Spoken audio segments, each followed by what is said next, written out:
स्कंद पुराण कहती है जिस व्यक्ति पर कर्जा बहुत ज्यादा मात्रा में हो जाता है और कर्जा चूकता नहीं है, आप बहुत प्रयास कर लिए, करोड़ों रुपए का कर्जा हो गया, यहाँ से लिया वहां दिया, वहां से उठाया वहां दिया, वहां से उठाया वहां दिया, तो निवेदन है कभी मौका लगे कर्जा मुक्ति के लिए सारे वृक्षों में अगर कोई श्रेष्ठ वृक्ष माना गया है तो वो बट का वृक्ष माना गया महाराज। इसलिए प्रशासनिक कार्य के लिए, मानसिक टेंशन में, परेशानियों में बटकेश्वर महादेव का स्मरण किया जाए। और यदि निवेदन करूंगा बहुत ज्यादा, यदि आपको कर्जा हो गया है, बहुत ज्यादा कर्जा हो गया और वो कर्जा चूक ही नहीं रहा, तो थोड़े दिन बड़ के पेड़ के नीचे आप बटकेश्वर महादेव के लिए 1 लोटा पानी, उसमें थोड़ा सा पिसा हुआ चावल पीस के गला लेना चावल को और पीस लेना, पीस के उस पानी में मिला लेना और मिलाकर उसमें थोड़ी सी हल्दी पिसी हुई डालकर बटकेश्वर महादेव के नाम से बड़ के पेड़ के नीचे अपनी कामना कर कर जो कर्जा हुआ है उस कर्जे का भान देते हुए, स्मरण देते हुए छोड़ दीजिए। महाराज 2 या 3 सोमवार एक ही जगह पर करना, 3 सोमवार बाद वहीं से बड़ के पेड़ की थोड़ी सी जड़ उठा लाना और उस जड़ को एक कोई धागे में बांधकर या तो अपनी गले में डाल लो या अपनी जेब में पटक लो, उसको थोड़े दिन पटक कर रखना, लगभग 2 से 3 महीना पटक कर रखो। वो जड़ जैसे बड़ का पेड़ विस्तार होता है, पानी गिरे ना गिरे, जल वृष्टि हो ना हो, गर्मी पड़े ना पड़े, उसको कोई फर्क नहीं पड़ता, बड़ का वृक्ष आप रूप फैलता जाता, उसकी जड़ें अपने आप प्रबल होती है।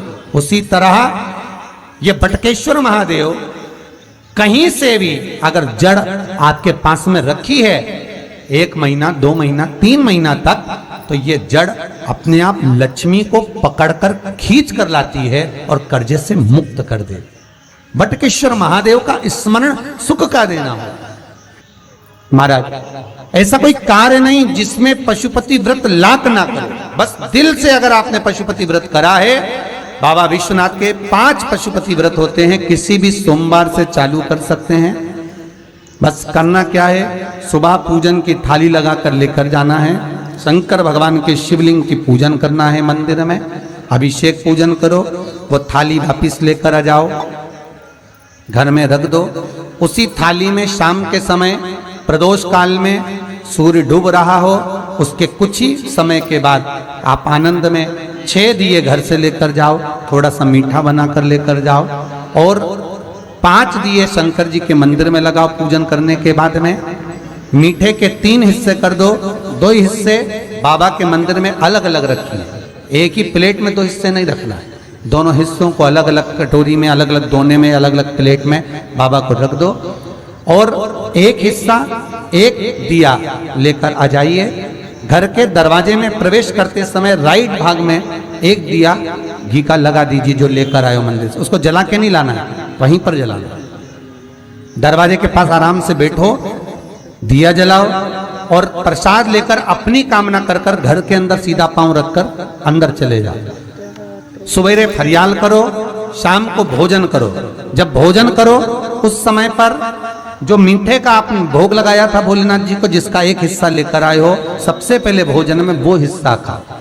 प्रसाद का जो हिस्सा लेकर आए हो उसमें से किसी को वो हिस्से में से प्रसाद नहीं देना, चाहे घर में बच्चे हों चाहे बड़े हों। आपको ज्यादा प्रसाद ले जाना तो अलग से ले जाओ, पर उस हिस्से में से किसी को प्रसाद ना दें। और वो प्रसाद पहले पाकर फिर आप भोजन प्रसादी ग्रहण करें। पर इसका नियम यह है कि प्रसाद जब आप लेकर आते हैं, आपको पहले भी कथा में कहा कि शंकर का प्रसाद रात भर नहीं रखा था। जितनी जल्दी आप प्रसाद का हिस्सा लेकर आए हैं, आधे घंटे के अंदर, पौन घंटे के अंदर आपको वो प्रसाद पाना है और भोजन करना ही है।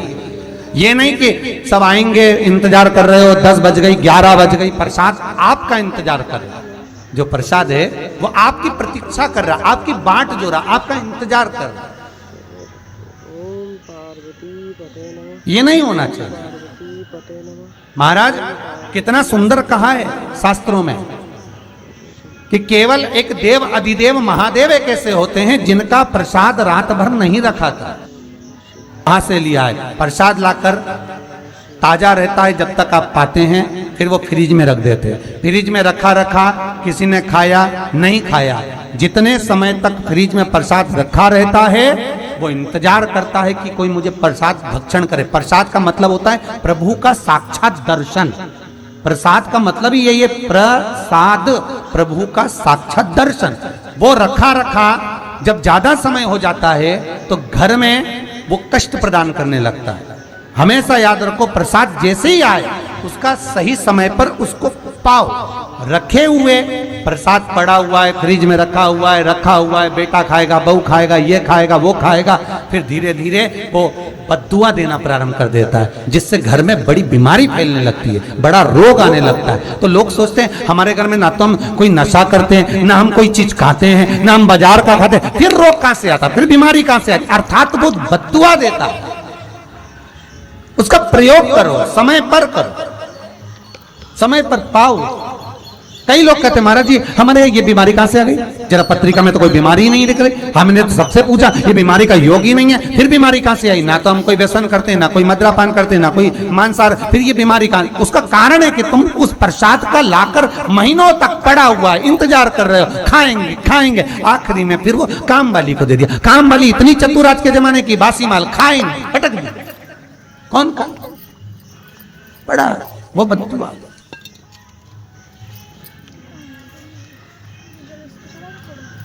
जितना आपको पाना है, जितना आपको लेना है, उतना प्रयोग करो। ज्यादा रखकर बहुत दिनों तक पड़ा है, थोर रखी है, मोहन थाल रखा है, लड्डू रखा है, पेड़ा रखा है, कुछ सामान रखा, नहीं भाई, जितना बने उतना लाओ, नहीं तो किसी को तुरंत बांट दो, समापन करो। पर अपने यहाँ पर बहुत दिन तक रखकर उसका बाबा स्वयं, मेरा श्री जी बाबा, मेरे तिरुपति बाबा, मेरा गोवर्धन नाथ, मेरा भोलेनाथ, उस प्रसाद के रूप में तुम्हारे घर में कितने दिन इंतजार करे कि मैं तेरे भीतर प्रवेश करूं, पर तू कराए नहीं, बड़ा है, रखा रहने दो, मन नहीं करता।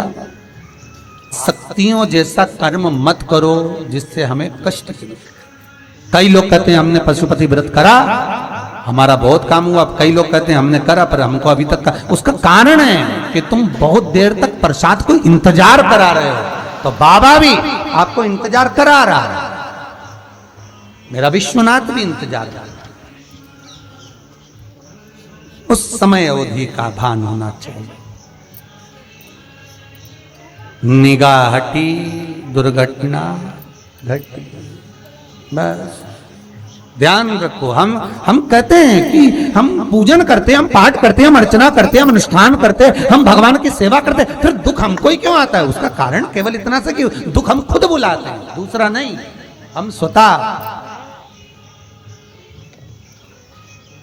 पशुपति व्रत 5 व्रत करो। 5 व्रत पूर्ण होने पर कई माताएं कहती है कि बीच में हमारे व्रत छूट जाते हैं रजस्वला धर्म के समय पर, तो व्रत तो करना पड़ेगा पर पूजन नहीं होगी और वो गिनती में भी नहीं आएगा। पर व्रत करना है पर गिनती में नहीं आएगा।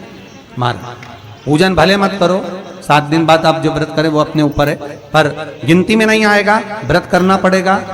गिनती में तब आएगा जब दरवाजे पर आप दिया लगाएंगे, जितने दिए आपने लगाए उसी गिनती में आएगा।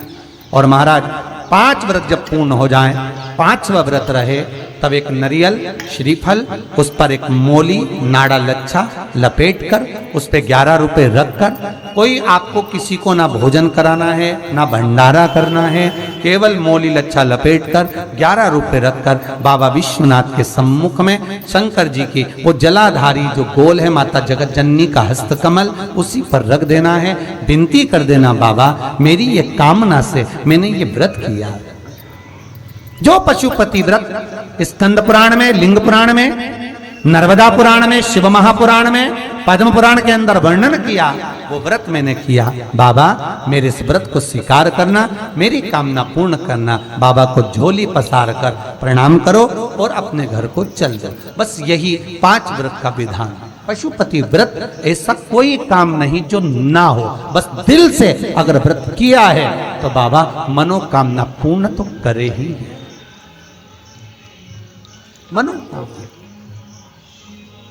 आप हमारे घर के चाहे घर की धर्म पत्नी हो, चाहे भांजे हो, कोई प्रॉब्लम होती है, हम उनसे कह देते पशुपति व्रत कर लो, हो जाए। बस पशुपति व्रत में आपका भाव शुद्ध होना चाहिए, निर्मल चित्त निर्मल मन सो मोहि पावा, मोहि छल छिद्र कपट ना भावा। निर्मलता के भाव में भगवान मिल सकता। और फिर निवेदन करूंगा, एक लोटा पानी चढ़ाओ ना चढ़ाओ